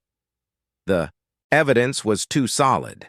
The authenticated recordings, the dated photos, the consistent testimonies. Veronica's own history, which Robert's investigator had uncovered, weighed against her. In a court hearing, the judge had been particularly harsh with her. "Mrs. Sterling, the evidence presented is clear and disturbing. The treatment you subjected the minors under your care to constitutes emotional and physical abuse. Considering also your history of previous relationships, where similar patterns have been identified, this court sees no reason to grant any type of custody, visitation, or even proximity. A restraining order will be issued, prohibiting you from approaching the minors or attempting any kind of contact." Veronica had left that hearing furious, but defeated. Her lawyers advised her to accept the divorce terms Edward was offering, which, although not generous, were fair, considering the circumstances. She would receive only what the prenuptial agreement stipulated, nothing more. And she would be forced to leave the city of New York as part of the restraining order. It was Christine who told Edward about Veronica's latest move. She was in the kitchen of the Sterling house helping Mrs. Teresa prepare a special dinner to celebrate the twins' upcoming 13th birthday. "Edward, I need to tell you something," Christine said with some hesitation. "Veronica is leaving New York. I heard through mutual acquaintances that she has accepted the final terms of the divorce and is moving to Miami." Edward nodded, feeling a mix of relief and caution. "That's good news, but I won't let my guard down. Women like her always have a plan B. That's why I came to tell you. Stay vigilant and keep the girls informed in a way that's appropriate for their age.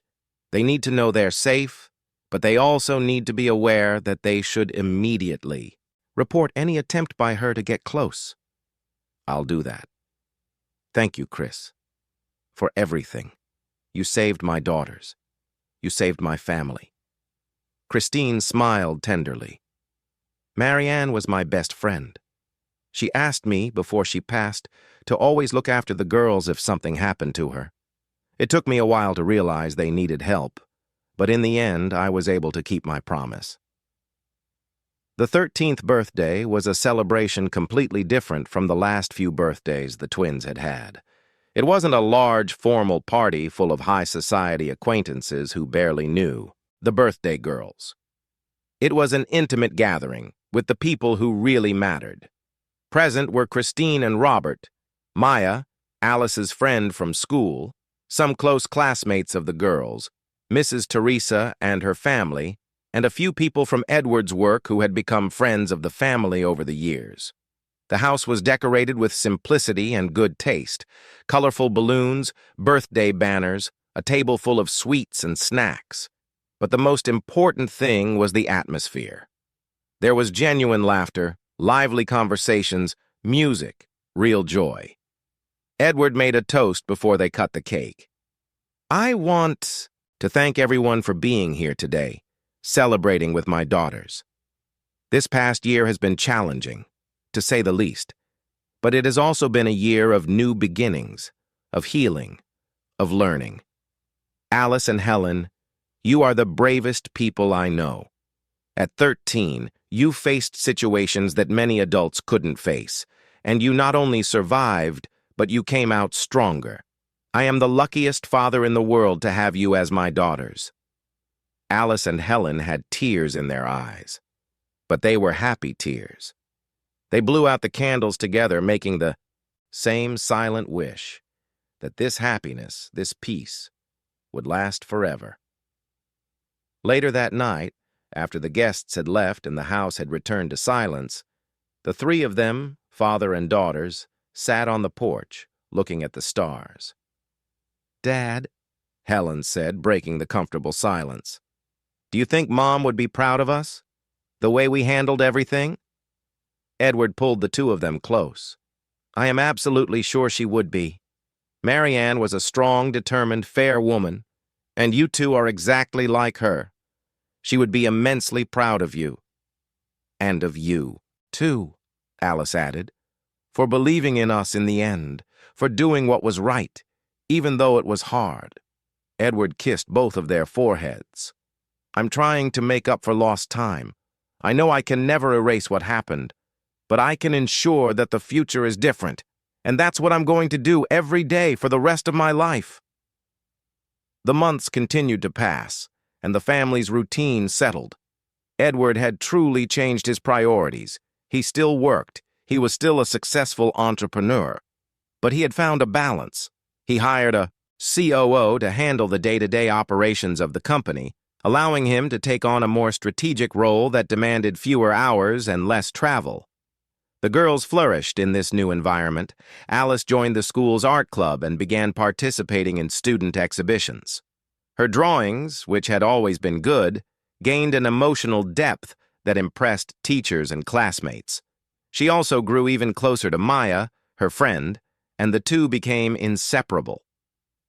Helen resumed her piano lessons with a private teacher and discovered she had a real talent for music. She began composing her own pieces, melodies that expressed the entire emotional journey she had been through. Her teacher told Edward that she had the potential to pursue a musical career if she wanted, but not everything was perfect. There were scars, and scars take time to heal completely. On a December evening, almost 6 months after Veronica's departure, Helen had a particularly intense nightmare. She dreamt that Veronica had returned, that she had convinced Edward again, and that everything would start over. She woke up screaming, sweaty, and terrified. Edward and Alice rushed to her room. Their father held her while Alice held her hand, and the three of them sat there on the bed until Helen calmed down. "It was just a dream, my love," Edward said, stroking her hair. "Just a nightmare. You're safe. We're all safe." "It felt so real, Dad. She was here in this house and you believed her again, and I couldn't make you understand." Edward held her face in his hands, looking into her eyes with intensity. "Helen, listen to me. What happened, the fact that I didn't believe you at the time, was the biggest failure of my life. But it was also the biggest lesson. I've changed. For real. And I will never, ever let anyone hurt you again. That's a promise I make with all my soul." Dr. Fletcher later explained that these nightmares were normal, part of the process of healing from trauma. The brain, she said, needs to process what happened, and it often does so through dreams. Over time, the nightmares would become less frequent, less intense, until they eventually stopped. And she was right. As the weeks went by, Helen began to sleep better. The nightmares still happened occasionally, but they became more spaced out, less intense. Alice also had her own challenges. She had taken on the role of protector, planner, the strong one for so long that she had difficulty relaxing completely. There was a hypervigilance she couldn't easily switch off. She was always watching, always alert for signs of danger, always prepared to protect her sister and herself. Dr. Fletcher worked with her on mindfulness exercises, relaxation techniques, and ways to let her guard down without feeling like she was putting everyone in danger. It was a slow process, but it was working. One day, Maya, her friend, asked something no one else had asked directly. They were in Alice's room, doing homework together. "Alice, have you forgiven your dad for not believing you back then?"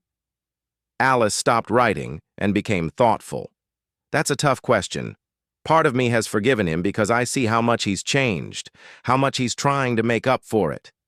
But there's another part deep down that still feels that hurt of not being heard when I needed it most. I think that's normal. Forgiveness isn't something that happens all at once. It's a process." "It is. And I'm working on it in therapy. My dad is too. I think the important thing is that we're talking about it, being honest with each other. He doesn't try to pretend he didn't make a mistake, and I don't pretend that everything is magically resolved." Maya nodded. "Your family is much more real now than many families that look perfect on the outside. You're dealing with real, difficult things, but you're dealing with them together." That conversation made Alice think. That night, during dinner, she decided to be honest with her father about her feelings. "Dad, can I say something? Something I've been feeling but haven't said yet?" Edward immediately stopped eating, giving her his full attention. "Of course, my love. You can say anything. I still feel hurt. For the months you didn't believe us. I know you've changed. I know you're trying to make up for it, and I appreciate all of that. But the hurt is still here, you know? And sometimes I feel guilty for feeling it because you're being so good now." Edward took a deep breath, clearly emotional. "Alice, you have every right to feel that hurt. Don't feel guilty about it. What I did, or rather what I failed to do, was serious. I caused you pain. And that pain doesn't just disappear because I'm acting differently now. It takes time to heal, and I will be here, for as long as it takes, working to completely regain your trust." Helen also spoke up. "I feel that too, Dad. Some days are fine, but there are days when I still get angry that it took you so long to see. I understand. And I accept that anger. You have a right to it. The important thing is that we can talk about it, that we don't keep it inside. Keep telling me what you feel, even when it's hard to hear. That's how we're going to truly heal." That conversation was a turning point. From then on, the family established a ritual. Once a week, usually on Sunday nights, they would sit down together for an honest conversation. They talked about feelings, challenges, fears. Nothing was off limits. Nothing was judged. It was a safe space to be completely honest. In one of these conversations, Edward shared something he was feeling. "Sometimes I feel lost. I spent so much time being the provider, the businessman, that I forgot how to just be a dad. And now that I want to be present, I often don't know how. I'm afraid of making a mistake again, of failing you again." Alice held his hand. "Dad, the fact that you admit that already shows you've changed. The old dad would never admit he was lost or afraid of making a mistake. You don't have to be perfect. You just have to be present and sincere." "And look," Helen added, "you're doing great, much better than you think. We feel that you genuinely care now. That makes all the difference." December moved on, and with it came the end of the year. The divorce was finally finalized, becoming official. Veronica signed the final papers in Miami through her lawyers without even appearing in person. It was as if she wanted to erase that chapter of her life as quickly as the Sterlings wanted to erase her. The restraining order remained valid. She could not come within 500 yards of any member of the Sterling family, could not make contact by phone, email, or social media, and could not enter the state of New York without prior judicial authorization, which would be difficult to obtain. On New Year's Eve, Christine organized a small celebration at her house. Only the Caldwell and Sterling families were present, plus Maya and her family. It was an intimate, warm gathering, full of hope for the year to come. At midnight, as fireworks lit up the New York sky, Edward hugged his daughters.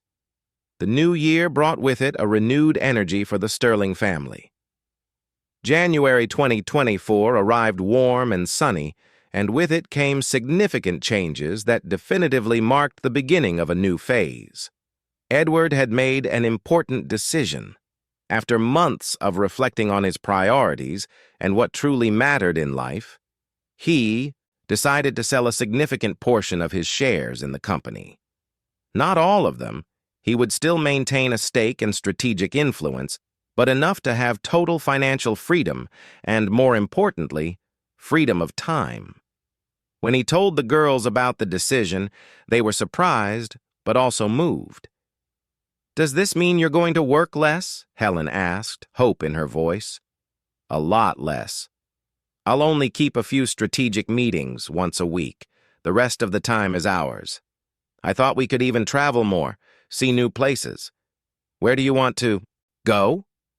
Alice and Helen looked at each other, still not completely used to this new reality where their father actually consulted them, actually cared about their opinions. "I've always wanted to see Europe," Alice said shyly. "See the art museums, the old cathedrals. And I want to see Vienna," Helen added. "The city of classical music. See the places where the great composers lived." Edward smiled. That genuine smile that had become increasingly frequent in recent months. "Then let's plan a trip for July, during the school holidays. A whole month in Europe. We'll visit Paris, Rome, Vienna, Amsterdam, all the places you want." The girls screamed with joy and threw themselves into their father's arms. It was the kind of simple but profoundly significant moment that showed how much things had changed. But not everything was perfect. The past still made its presence known from time to time, a reminder that scars take time to fully heal. It was on a February afternoon that something unexpected happened. Alice was walking home from school with Maya when she noticed a car parked across the street, in front of the mansion's gate. It wasn't a familiar car, and there was someone. Inside, a female figure she couldn't see clearly due to the tinted windows. Her heart immediately started racing. Could it be Veronica? Had she violated the restraining order? Maya noticed her friend's tension. "Alice, what's wrong?" "That car. There's someone inside watching the house." The two stood on the sidewalk at a safe distance. Alice took out her phone, ready to call her father or even the police if necessary. But before she could do anything, the car door opened and a woman got out. It wasn't Veronica. It was someone younger, perhaps in her early 20s, with dark hair and a nervous expression on her face. She saw Alice and clearly recognized her because she started walking towards them. Alice instinctively took a step back, placing herself slightly in front of Maya in a protective stance. The woman stopped a few feet away, raising her hands in a placating gesture. "Please, don't be afraid. I'm not here to cause harm. My name is Julia. Julia Travers." Travers. The name echoed in Alice's mind. Christine had mentioned a Travers family when she told them about Veronica's past. They were the people Veronica had worked for before meeting Edward. "I know who you are," Julia said, her voice trembling slightly. "You're Alice, one of Edward Sterling's daughters. And I know Veronica was your stepmother for a while." Alice didn't answer, still on guard. "What do you want?" Julia took a deep breath. "I want to tell you my story. I think you need to hear it. Veronica did something to my family very similar to what she did to yours. And when I heard she had finally been exposed, that you had proof against her, I had to come and thank you for having the courage that I never had." Maya held Alice's arm. "Let's go inside the house. If she has something important to say, it might be good to hear it. But inside, where it's safe. Alice agreed. They entered the property, and Alice asked Julia to wait in the drawing room while she called her father. Edward was in a meeting, but when he heard the urgent tone in his daughter's voice, he excused himself and answered immediately. "Dad, there's a woman here. Julia Travers. She says she knows Veronica, that Veronica did something similar to her family. What should I do?" Edward grew tense. "Travers, that name is familiar. Don't let her any further into the house. I'm going to call Robert. He investigated that family. I'll stay on the line with you until I'm sure it's safe." 15 minutes later, after a few quick calls, Edward confirmed that Julia was indeed who she said she was, the daughter of a family Veronica had manipulated years ago. She posed no danger, but Edward still decided to come home immediately. When he arrived half an hour later, he found Alice, Helen, who had returned from her music lesson, Maya and Julia sitting in the living room. The atmosphere was tense, but not hostile. "Mr. Sterling," Julia said, standing up as he entered. "Thank you for seeing me. I know this is strange, that I've shown up unannounced, but when I heard that Veronica had finally been discovered, exposed for what she really is, I felt I had to come." Edward sat down, maintaining a professional but attentive posture. "Christine Caldwell told me about your family, about what happened." Julia nodded, and her eyes filled with tears. "She destroyed my family. My parents divorced because of her. My father lost almost half of his fortune. And my brother, who was a teenager at the time, suffered so much from it all that he developed serious problems. It took us years to recover." "Why didn't you report her at the time?" Edward asked. "We tried, but she was too clever. There was no concrete proof. It was always situations that could be interpreted in other ways, and she had my father completely under her control. He defended her, said we were being paranoid, jealous. By the time he finally saw the truth, it was too late. She had gotten what she wanted and disappeared." Julia looked at Alice and Helen with a mixture of admiration and sadness. "When I heard your story, how you managed to gather proof, how you were brave enough to confront the situation, I was amazed. You're what, 12, 13 years old? And you managed to do what my entire family couldn't." "We didn't have a choice," Alice said simply. "It was either that or continue to suffer." Julia opened her purse and took out an envelope. "I brought something for you. These are documents, old emails, records of strange financial transactions from the time Veronica was with my family. My father kept everything in case. He could one day use it against her, but we never could. Maybe this will help ensure she can never do this to another family again." Edward took the envelope. "I'll pass this on to my lawyer. It might be useful to reinforce the restraining order or even for other families she may have harmed." Julia stood up to leave, but before she did, she looked at the twins one more time. "You are very brave. Don't ever let anyone tell you otherwise. And take care of each other. Family is all we have in the end." After she left, the Sterling family sat in silence for a few moments, processing the unexpected encounter. "It's strange," Helen finally said, "to know that we weren't the only ones, that she did this to other people too." "It makes you realize it wasn't our fault," Alice added, "that there was nothing we could have done to prevent it. She's just like that, it's who she is." Edward hugged them both. "And that's why it's so important that she's far away from us, and that other people know what she's capable of." The months continued to pass, bringing with them a growing stability. Therapy continued, but now less frequently, as everyone progressed in their individual and collective healing. Alice began to participate in a young artists group in the city, exhibiting her work in small galleries and cultural events. Her talent was being recognized, and she was seriously considering the possibility of pursuing an artistic career in the future. Helen had been accepted into a special music program for young talents, where she took advanced piano and composition classes. Her teacher said she had a rare gift, an ability to convey emotion through notes that was impressive for someone so young. Edward was completely dedicated to the role of a present father.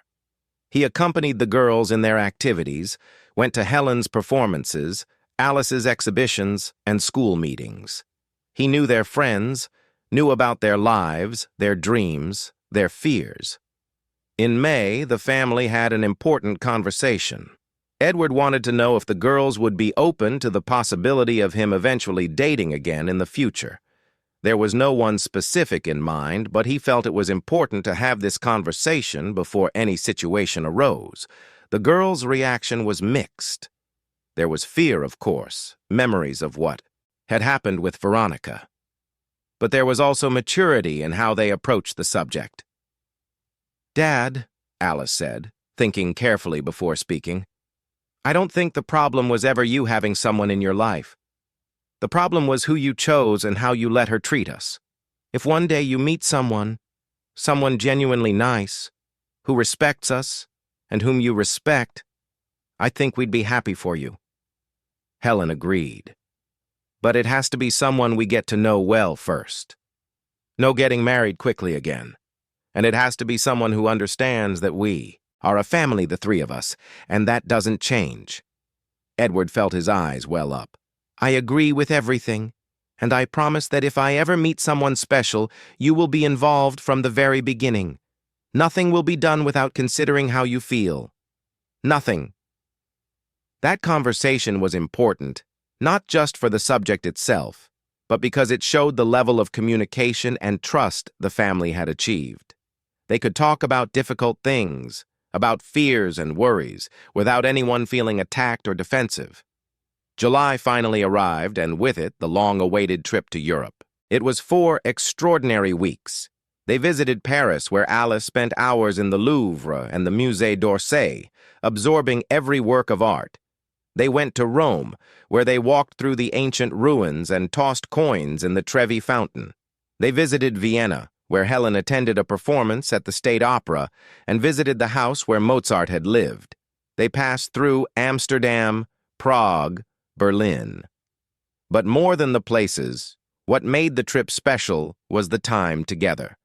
It was just the three of them, discovering the world, laughing, talking, creating memories that would last forever. Edward took thousands of photos, not just of the tourist spots, but of the girls smiling, of the three of them together, of spontaneous moments of joy.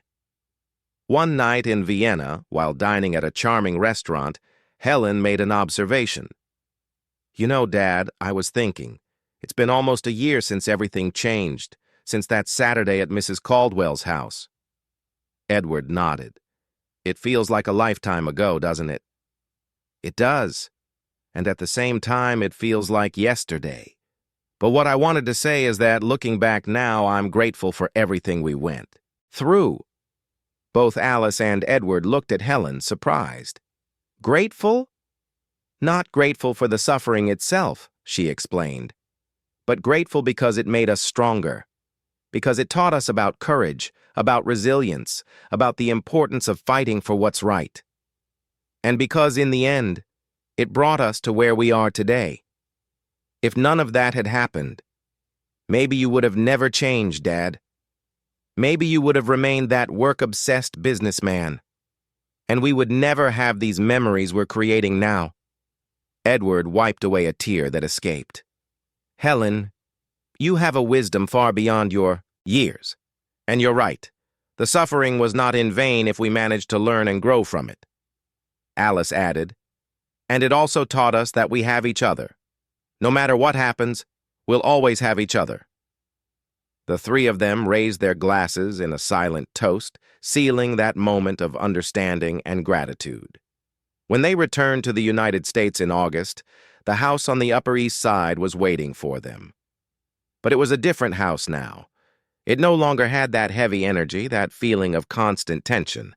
It was truly a home filled with love, laughter, and security. Christine visited frequently, having become practically part of the family. She and Edward developed a deep friendship based on mutual respect and a shared love for the girls. There was something more there, they both knew, a subtle attraction that neither of them was ready to explore yet. But it was there, patient, waiting for the right time. In September, the girls turned 14. The celebration was once again intimate and meaningful.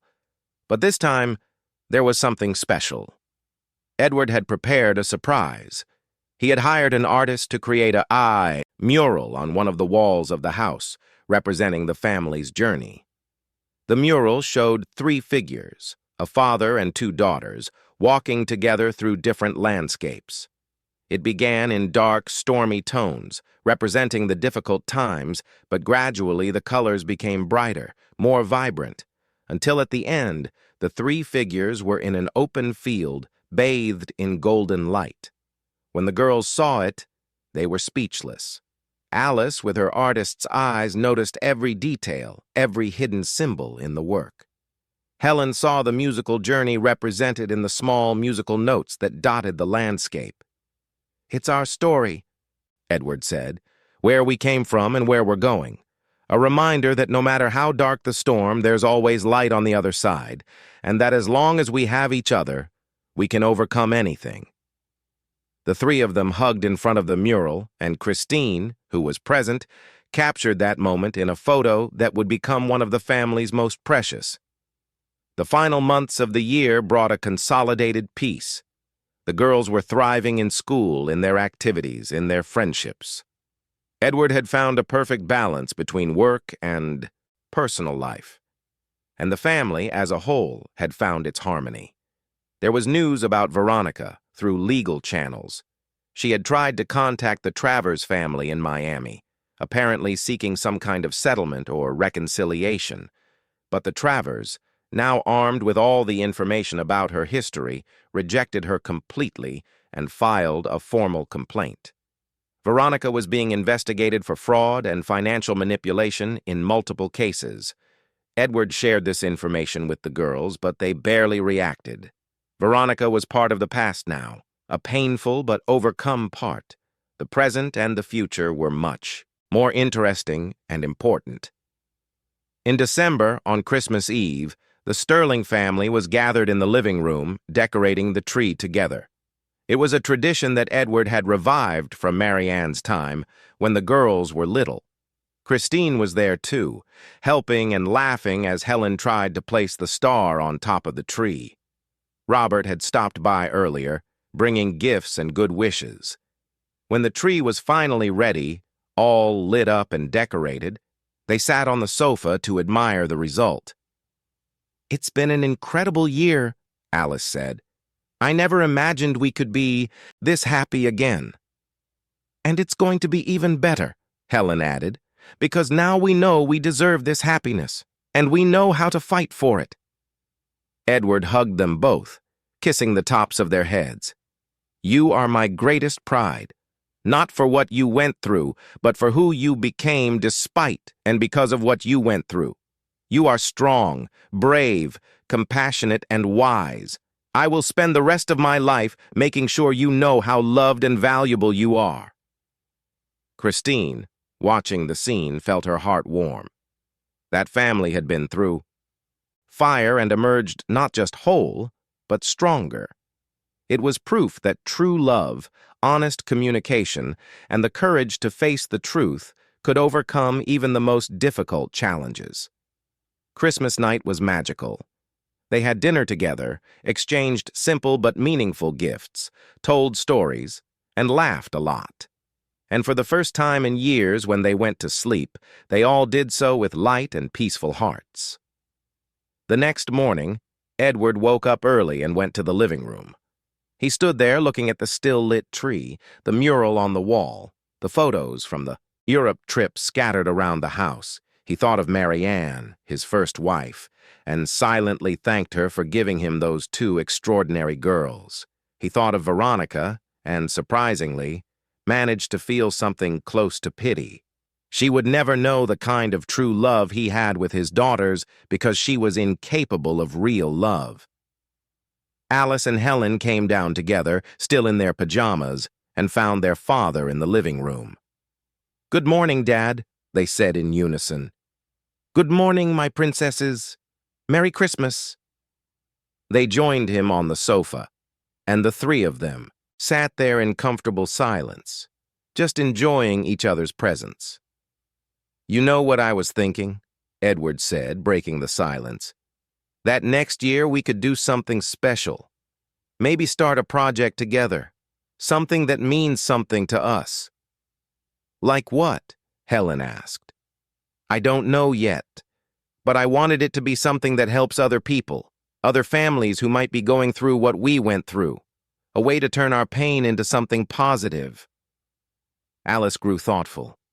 "We could create a foundation, something that supports children and teenagers in situations of domestic abuse. That helps them have a voice, gather evidence, be heard." Edward smiled. "That's a wonderful idea, Alice." "And I could do benefit musical performances," Helen added. "Help raise funds." The three of them spent the morning planning, dreaming, creating something that would be the next chapter of their lives. No longer victims, but survivors who would use their experiences to help others. And so, as the December sun shone brightly over New York, the Sterling family looked to the future with hope, strength, and love. They had weathered the storm and found not only the light on the other side, but also themselves.